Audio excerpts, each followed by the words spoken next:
Hello, എല്ലാവർക്കും varnas kitchen ഡേയ്സിലേക്ക് സ്വാഗതം. ഇന്ന് നമുക്ക് തേങ്ങാപ്പാൽ ചേർത്തിട്ട് ഒരു ഫ്രൂട്ട്സ് പുലാവ് ഉണ്ടാക്കാം. കറിയില്ലാതെ കഴിക്കാൻ പറ്റിയ ഒരു റെസിപ്പിയാണ്. മറക്കാതെ ലൈക്ക് ചെയ്യുക, ഷെയർ ചെയ്യുക.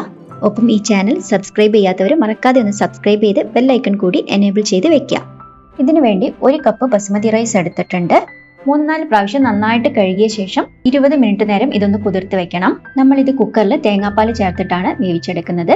2-ാം പാലിന്റെയോ 3-ാം പാലിന്റെയോ ഒക്കെ പരുവത്തിലുള്ള ലൂസ് തേങ്ങാപ്പാലാണ് നമുക്ക് വേണ്ടത്. 1 കപ്പ് അരിക്ക് 1.25 കപ്പ് പ്ലസ് 2 ടേബിൾ സ്പൂൺ തേങ്ങാപ്പാൽ വേണം. അല്ലെങ്കിൽ 2 കപ്പിൽ നിന്ന് 2 ടേബിൾ സ്പൂൺ മാറ്റി വെച്ചിട്ട് ബാക്കി എടുത്താലും മതി.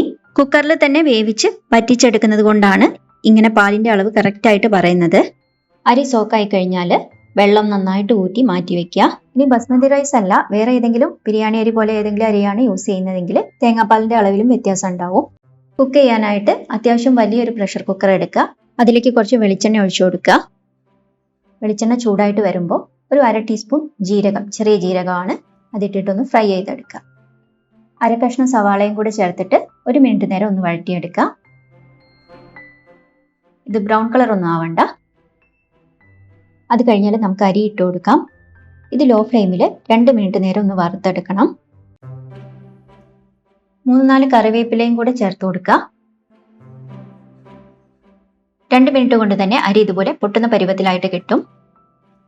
1/2 ടീസ്പൂൺ ഉപ്പും കൂടി ചേർത്ത് കൊടുക്കുക. 1/4 ടീസ്പൂൺ പഞ്ചസാര. ഇനി തേങ്ങാപ്പാൽ ഫ്രഷ് ആയിട്ട് എടുക്കുന്നതിന് പകരം അതിന്റെ പൊടി കലക്കിയിട്ട് യൂസ് ചെയ്യുകയാണെങ്കിൽ ഉപ്പ് ഇത്രയും ആവശ്യം ഉണ്ടാവില്ല. അതിന് ചെറിയൊരു ഉപ്പ് രസം ഉണ്ടാവും. ചെറിയൊരു നിറത്തിനായിട്ട് 2 പിഞ്ച് മഞ്ഞൾപ്പൊടി. എന്നിട്ട് അതിലേക്ക് തേങ്ങാപ്പാലും കൂടി ഒഴിച്ചു കൊടുക്കുക. നല്ല ലൂസ് തേങ്ങാപ്പാലാണ്.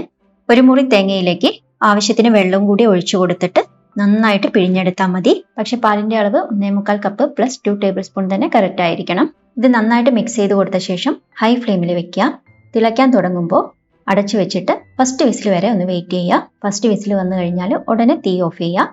ഫസ്റ്റ് വിസിൽ വന്നിട്ടുണ്ട്. ഞാൻ തീ ഓഫ് ചെയ്തിട്ട് ഇതൊന്ന് മാറ്റി വെക്കുകയാണ്. നന്നായിട്ട് തണുത്തതിന് ശേഷം മാത്രം തുറന്നാൽ മതി, ഇല്ലെങ്കിൽ അരി കുക്കായി കിട്ടില്ല. ഏകദേശം 20 മിനിറ്റ് കഴിഞ്ഞു. കുക്കറൊക്കെ നന്നായി തണുത്തിട്ടുണ്ട്. നമുക്കിതൊന്ന് തുറന്നു നോക്കാം.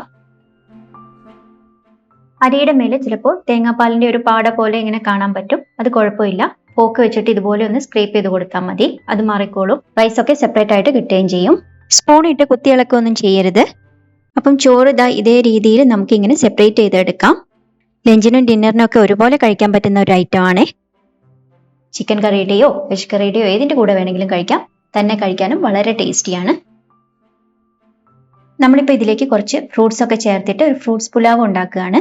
നിങ്ങൾക്ക് ഇഷ്ടപ്പെട്ട ഫ്രൂട്ട്സ് ചേർത്ത് കൊടുക്കുക. ഞാൻ ആപ്പിൾസ് മാത്രമേ ചേർക്കുന്നുള്ളൂ. അനാറൊക്കെ ഇട്ട് കൊടുത്താൽ കാണാൻ നല്ല ഭംഗിയായിരിക്കും. ഫ്രൂട്ട്സ് ഒക്കെ ആവശ്യമുള്ള അളവിൽ നിങ്ങൾക്ക് ഇട്ട് കൊടുക്കാം. കഴിക്കുന്നതിന് തൊട്ട് മുന്നേ മാത്രം ചേർത്ത് കൊടുത്താൽ മതി, ഇല്ലെങ്കിൽ ഫ്രൂട്ട്സിന്റെ ഫ്രഷ്നെസ് ഒക്കെ അങ്ങ് പോകും. കറിയില്ലാതെ കഴിക്കാൻ പറ്റിയ ഒരു റെസിപ്പിയാണ്. മറക്കാതെ ലൈക്ക് ചെയ്യുക, ഷെയർ ചെയ്യുക. ഒപ്പം ഈ ചാനൽ സബ്സ്ക്രൈബ് ചെയ്യാത്തവർ മറക്കാതെ ഒന്ന് സബ്സ്ക്രൈബ് ചെയ്ത് ബെൽ ഐക്കൺ കൂടി എനേബിൾ ചെയ്ത് വെക്കുക. ബൈ.